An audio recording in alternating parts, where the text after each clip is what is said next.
Good morning students, welcome back in our science online class. Today we are going to learn about the distillation method. Okay student, so how it is useful for us, okay, that today we are going to learn. See student, we can obtain salt from salt and water mixture. Okay, we can obtain salt from salt and water mixture by the process of evaporation that already we have learned in previous video. But we cannot obtain the water because that water lost in the air. Yes or no? Here by evaporation, but water cannot be recovered during the evaporation, and it is lost in the air. Then how to obtain the water also? How to get or how to recover both the substances separately? So by the process of evaporation, just we are getting the salt and water evaporates and lost in the air. But now we want water also. So we want to recover water also and salt also separately. Then how we can do these things? So we can recover both the things like salt and water also by the process of distillation. So today we are going to learn about the distillation. So in distillation method, what happens? So first, during the distillation method, water boiled, then it turns into water vapors, means due to the heating, water turns into water vapors, and after formation of water vapors, we brings the temperature of that water vapors into the lowest by the cooling effect, and then water vapors changes into water drops, as you can see here. Okay, so during the distillation process of heating water, okay, see here, first we are heating the water. So after heating, that water changes into water vapors, and after that, okay, and then the cooling of hot water vapors. So cooling of, can you see here, cooling of hot water vapors or steam to get back the water. Okay, to get back the water means after formation of water vapors, again we are cooling that water vapors and bringing it again back to water state or liquid state. Okay students, so same thing we'll see with the help of example. So how to define, okay, so distillation process is there.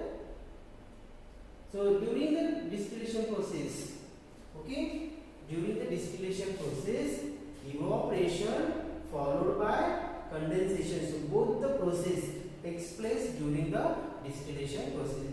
So how this process takes place, that we are going to see now. Can you see here one figure is there? So this is the figure of separation of salt water mixture by distillation. So we are separating salt and water from a mixture of salt water.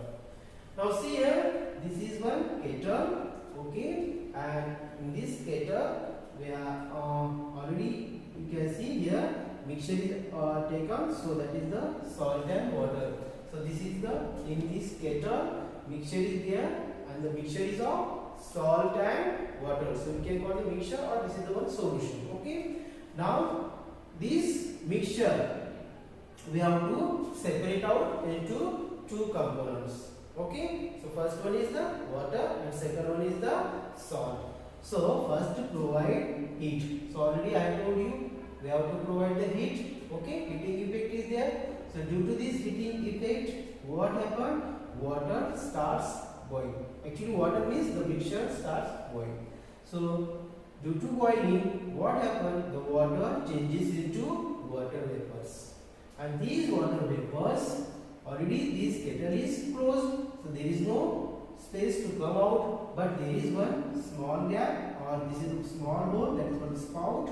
Through this spout, whatever the water vapors are there, that water vapors come out of this spout. Okay, can you see here? These are the steam or water vapors. Okay, so these hot steam come out of the spout, and you can see just above the spout, okay, there is one frying pan which contains the ice cubes. Okay, there is a frying pan which contains the ice cubes, and these ice cubes brings the temperature, or due to this ice cube the surface becomes cold. Okay, so when this steam come in contact with the frying pan, or we can say the cold pan, this steam changes into water vapors. So water drops. You can see here the steam come in contact with the frying pan. This frying pan surface is cold due to the ice cube, and then this steam or water vapors condense here. Condensation is what? The process in which water vapors turns into water drops by cooling. So here cooling effect is there. Yes or no? So this steam condense here means that water vapor turns into water drops, and all the water drops are collected in this beaker. Okay. So you see here two processes already we have seen. So first process, water changes into water vapors, so that is called the evaporation process, and then evaporation process followed by condensation. Condensation means the steam condense into the water drops. So both the process takes place. So you will get in this beaker, you will get the pure water, and after the complete evaporation of the water, so what is left behind in this kettle? Solid salt. So this way we can separate out the two components of a mixture into two separate beakers. So in one beaker you will get the water, and in second kettle you will get the salt. Okay, so salt is left behind. So this way we can separate out the salt and water from a mixture of salt and water. Okay students, I hope you understood this method. Now we will go to the next method, that is saturated solution. Now what is mean by saturated solution, students? Many substances like salt, sugar dissolved in water, and when we dissolve a substance in water, a solution is formed. For example, when you dissolve the salt in water, so you will get the salt solution. When you dissolve the sugar in water, you will get the sugar solution. But can we add continuously sugar in particular amount of water? For example, take 100 ml of water, or take 1 glass of water. So how many spoons of sugar you can add in it? For example, take 1 glass water, add 1 spoon sugar, stir it. So what happens? That sugar after some time disappear. It means it dissolved in water. Then you add again 1 more spoon of sugar in it. What happens? Again that one more spoon dissolved in water. So you can do continuously, but at one stage will come. So at that time, after adding sugar, that sugar remain at the bottom of the glass. So what is that? Because at that that time the capacity of liquid gets over to dissolve the sugar in it, and that is called the saturated solution. It means that after that water cannot dissolve the sugar in it. Okay, so see here, so what is meant by the saturated solution? A solution in which no more substance can be dissolved at that temperature. At that temperature means room temperature. A solution in which no more substance. Now substance, now who is your substance? Your salt, sugar, whatever you are going to add, that is your substance. A solution in which no more substance, no more salt, no more sugar can be dissolved at the temperature is called saturated solution. So that solution is called the saturated solution. And in saturated solution, the maximum amount of substance is present. Okay, maximum amount of substance is present, and after that, that solution cannot dissolve the more substance in it. So that solution is called the saturated solution. For example, in one glass we can in one glass we can add just 5 teaspoon sugar. Okay, but if you are going to add 6 more, so that sixth more spoon sugar cannot be dissolved in water. So that is the saturated solution. It means that in one glass only 5 spoons sugar can be dissolved. So that solution is called the saturated solution. So saturated solution, understood students? Now next you can see here one example is given. For example, if in a given salt solution no more salt can be dissolved at that temperature, that salt solution will be the saturated solution. Just now I explained to you. Saturated solution contains the maximum amount of sodium chloride or can be dissolved in 100 grams of water. Now for example, see here students. For example, a maximum of 36 gram sodium chloride can be dissolved in 100 grams of water at temperature of 20 gram. Here one example is given. If you take the 100 ml of water, so in 100 ml of water you can dissolve only 36 gram sodium chloride at a room temperature 20 degrees Celsius. So that is the saturated solution. Means more than 36 grams you cannot dissolve the salt in 100 ml water at a room temperature. Clear? So next example. Okay, next is solubility. The maximum amount of substance which can be dissolved in 100 grams of water at 20 degrees Celsius temperature is known as the solubility of the substances. Means how much substance, the maximum amount of substance dissolved in 100 grams of water at room temperature or 20 degrees Celsius temperature, it is known as, or this is known as the solubility of that substance. Now here they have given here one chart. So see here, this is the chart. So you will understand the solubility of different substances. Okay, solubility of different substances. You can see here. Okay, now check this. The solubility of different substances in water is different. Means different substance can be dissolved in different amount. Okay, in water. For example, see here. You can here they have given example. All these solubilities are per 100 grams of water. Per 100 grams of water. Now see here. Copper sulfate. In 100 grams of water, 21 grams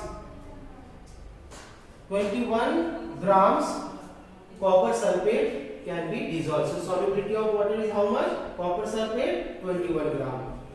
In potassium nitrate, 32 grams of potassium nitrate can be dissolved.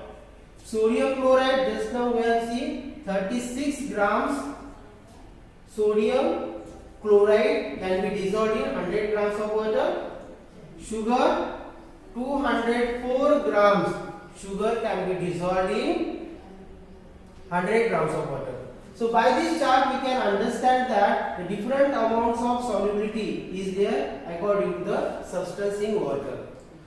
It means that, so which is the more amount? So sugar. So sugar dissolved in more amount in 100 grams of water.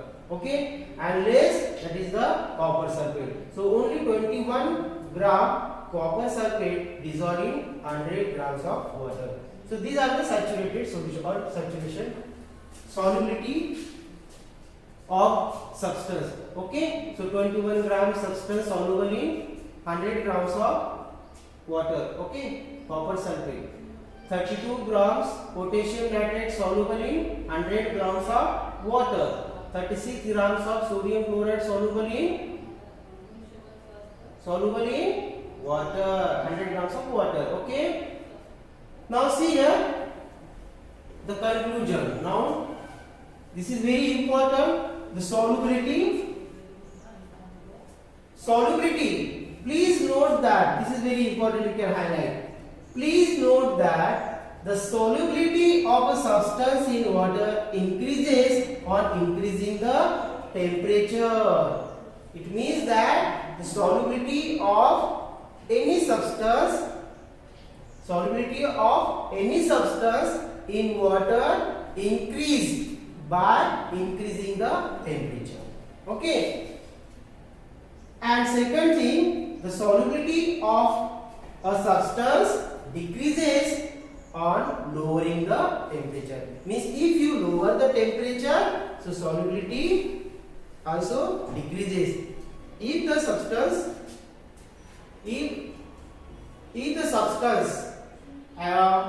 dissolved in water, and if you provide the heat to the water, so solubility of that substance increases in the water. So these 2 points you can keep in mind. When you increase the temperature, the solubility of substance in water increases on increasing the temperature. Means you can add more salt. For example, the solubility of copper sulfate is 21 grams in 100 gram of water. But if you provide heat to the water, so what happens? This quantity you can add again. Okay, again you can increase that quantity. Now, effect of heating and cooling on saturated solution. So what are the effect of heating and cooling of a saturated solution?